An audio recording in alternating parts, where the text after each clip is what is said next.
네, 권영은의 영어 다이어 알맹이와 껍데기입니다. 오늘은 term입니다. 예, A, B, C, D, E 네 개의 문장에 각기 term이 들어 있습니다. 그죠? short term 하면 단기간에서 기간이라는 뜻이 되고요. technical terms 하면은 전문 용어에서 용어라는 의미가 되고요. terms and condition 이렇게 사용하면은 terms는 조건이라는 뜻입니다. I'm on good terms with him 하면 나는 그와 사이가 좋다 이 말이에요. 사이, 친한 정도를 말하는 거예요. He came to terms with his failure 하면은 자신의 실패를 받아들였다. come to terms with 하는 말은 자주 사용하는 수거이거든요. 이때는 받아들이다라는 뜻이에요. 어떻게 이런 의미가 되었을까 궁금하다 그죠? 이 terms의 알맹이를 알면은 이런 것을 쉽게 이해할 수가 있는데 알맹이를 모르면은 무조건 그냥 외우는 수밖에 없죠. 암기할 수밖에 없는 거예요. 그것뿐만 아니라 기간이 어떻게 용어가 되고 겉으로 보면 연결이 안 되잖아요. 예, 용어가 어떻게 조건이 되고 기간이 어떻게 친한 정도가 되고 서로 아무런 관련성이 없어 보이잖아요. 그죠? 그것은 우리가 알맹이를 모르기 때문에 그런 거예요. 그러니까 공부하기가 힘들었던 거죠. 예. 예, 여기는 껍데기를 모아놓은 겁니다.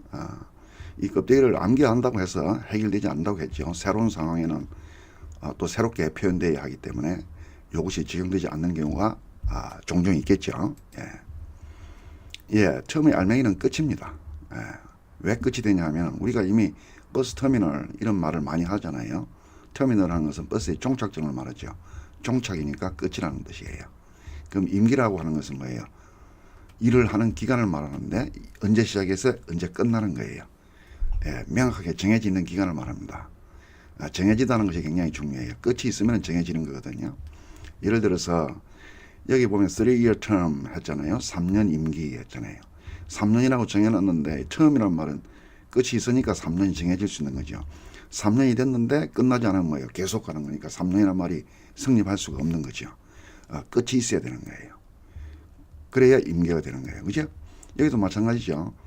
2-year jail term 2년 징역형이란 말인데 교도소에서 2년 살았어요. 교도소에서 2년을 지냈는데 2년 지나면 딱 끝나는 거예요. 그러나 끝이 없으면 뭐예요? 2년이 아니고 계속 가는 것이죠. 그래서 임기라고 하는 것은 끝이라는 것과 관련된다는 걸 이해할 수 있겠죠. 명확해지는 거예요. 예. 뭐 short term, long term 할 수 있겠죠. 그죠? 예.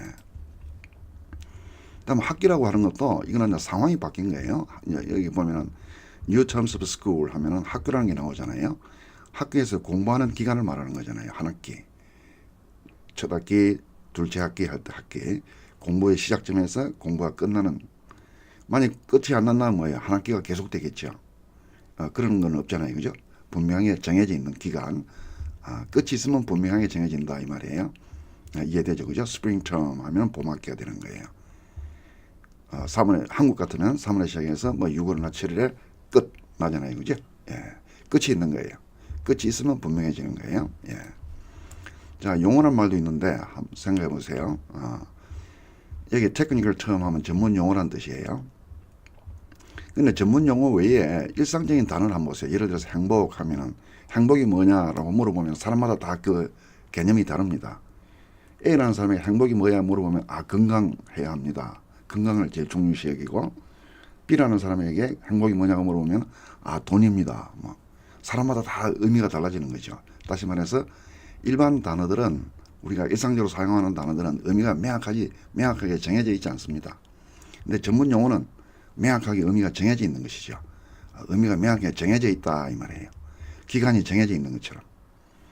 그죠? 끝이 있으니까 정해진다고 했잖아요. 그죠? 예. 만일에 예를 들어서 여기 한번 봐요. Power in math is a special term. 수학의 경우에 power 하면은 이거는 전문 용어입니다. 특별 용어입니다. 이 말이에요. 딱 개념이 정해져 있어요. 사람마다 그 개념이 다를 수가 없어요. 행복이라 하면은 사람마다 그 개념이 다르지만은 수학의 경우에 파워라는 말은 사람마다 다를 수가 없어요. 똑같은 거예요. 한국에서도 그렇고 미국에서도 그렇고 모든 나라에 모든 사람에게 똑같은 거예요. 정해져 있기 때문에. 파워라는 것은 수학에서 거듭제곱을 말하거든요. 이해되죠? 그죠? 텀이라는 말은 끝이 있어서 정확하게 정해져 있는 걸 말하구나. 임기도 기간이 딱 정해져 있잖아요. 그죠? 의미가 딱 정해져 있는 거예요. 그죠? 용어란 말은 의미가 명확하게 정해져 있다. 사람마다 그래서 다르지가 않다. 이 말이에요. 이제 이 조건이라는 말은 뭐냐 하면은 이제 계약에서 사용하는 거예요. 상황이 또 바뀌어서 그런 거예요. 상황에서 여러분들 저 계약을 하면 뭐예요? 어떤 집을 산다 하면 뭐예요? 그 집의 가격 그리고 돈을 언제 지불한다 라는 것을 명확하게 정하는 거잖아요. 그죠? 그것이 계약할 때의 조건이 되는 거죠. 가격이나 돈을 지불하는 날을 지급일을 분명하게 정하는 것. 만약 돈을 언제 지불한다 1월 20일 날 지불한다 라고 했는데 그걸 딱 정하지 않으면 뭐예요? 기간을 정하지 않으면 영원히 가는 거잖아요. 돈을 영원히 안 줄 수도 있잖아요. 그죠? 그런 것은 계약의 조건이라고 할 수 없죠. Terms and Conditions 이런 표현을 자주 사용하거든요. 이거는 뭐냐면은 컨디션도 조건이고 terms도 조건인데 같은 의미예요. 표현만 다른 거예요. 근데 두 번 반복함으로써 강조한 것입니다.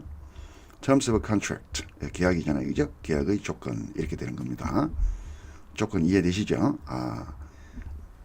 계약할 때 어떤 금액이라든가 지급일을 분명하게 정하는 것에서 중요한 것은 분명하게 정하다 이 말이에요. 개념이 모두 동일하죠. 하나의 개념이 계달어 지속이 되고 있고 상황만 바뀌고 있다 이런 겁니다. 이것도 상황이 바뀐 거예요. 여기서는 뭐냐 하면은 인간관계를 말합니다. relationships. 상황이 relationship이에요. 여기 보면 나라는 사람과 그 사람 이렇게 나오잖아요. 그죠? 두 사람 사이의 관계를 말하는 거예요. 뭡니까? 임기라고 하는 것은 뭐였어? 임기라고 하는 것은 임무를 수행하는 시간의 거리잖아요. 그죠? 시작점과 끝점. 시간의 거리예요. 이것은 뭐예요? 인간관계니까 두 사람 사이의 친밀도, 인간관계 두 사람 사이의 거리감을 말하는 거예요.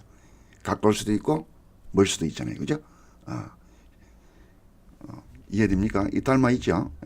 임기라고 하는 것은 임무를 수행하는 시간의 거리잖아요. 시작점과 끝점 사이의 거리. 언제 시작해서 언제 그 거리감을 나타내잖아요. 그죠? 근데 이제 이거는 시간은 아니니까 사람 사이 관계니까 두 사람 사이가 얼만큼 친밀한지 친밀함의 거리를 말하는 거예요. 자, 사용하는 방법은 이런 식으로 사용합니다. I'm on bad terms with him. 그와 사이가 나쁘다 이 말이에요. bad니까. 좋다 하면은 good terms라고 하면 되겠다. 그죠? on speaking terms 하면 말을 하는 사이. on friendly terms 하면 친하게 지내는 사이. 이렇게 되는 거예요. 예. 그리고 또 보면은 사전에 보면 이렇게 돼 있어요. 합의, 타협 이렇게 돼 있는데 이거는 엄격히 말하면은 이 terms의 의미는 아닙니다. 실제로 사용하는 방법은 come to terms with something 이런 식으로 사용하거든요. terms란 말은 우리 앞에서 계약의 상황에서 조건이라는 말을 배웠잖아요. 그죠? 조건이니까 조건에 이르다 이 말이에요. 서로가 제시한 조건에 서로 합의한 거예요. come to terms라는 말은. 그러니까 조건에 이르렀으니까 서로 합의를 본 거잖아요. 그죠? 합의를 본 거예요. 근데 우리가 합의할 때 자신의 주장을 100% 관철시킬 수는 없잖아요. 상대가 있으니까. 서로 반반 양보하잖아요. 그래서 합의를 하는 거죠. 그렇기 때문에 실제 사용할 때는 어떤 상황이냐 하면은 합의할 때 100% 만족스럽지 않더라도 서로 양보한 것을 받아들여야 하듯이 이런 거예요. 항상 100% 만족스럽지는 않지만 어쩔 수 없이 받아들여야 하는 것. 그런 상황에서 사용합니다. 자, 예를 들어보면 더 쉬워요. He came to terms with his failure. 자신은 실패했어요. 자기가 실패를 했는데 실패를 받아들이고 싶지 않잖아요. 그래도 인정하고 받아들이는 걸 말하는 거예요. 계약에서 100% 만족스럽지 않지만은 받아들이듯이. 이것도 마찬가지게 되겠죠. 그녀가 죽었습니다. 그 죽음을 받아들이고 싶지 않아요. 그렇지만은 받아들이고 인정하는 것을 말하는 겁니다. 예, 오늘은 term에 대해서 살펴봤습니다. 권용훈의 영어 다이어 안내와 급대기였습니다.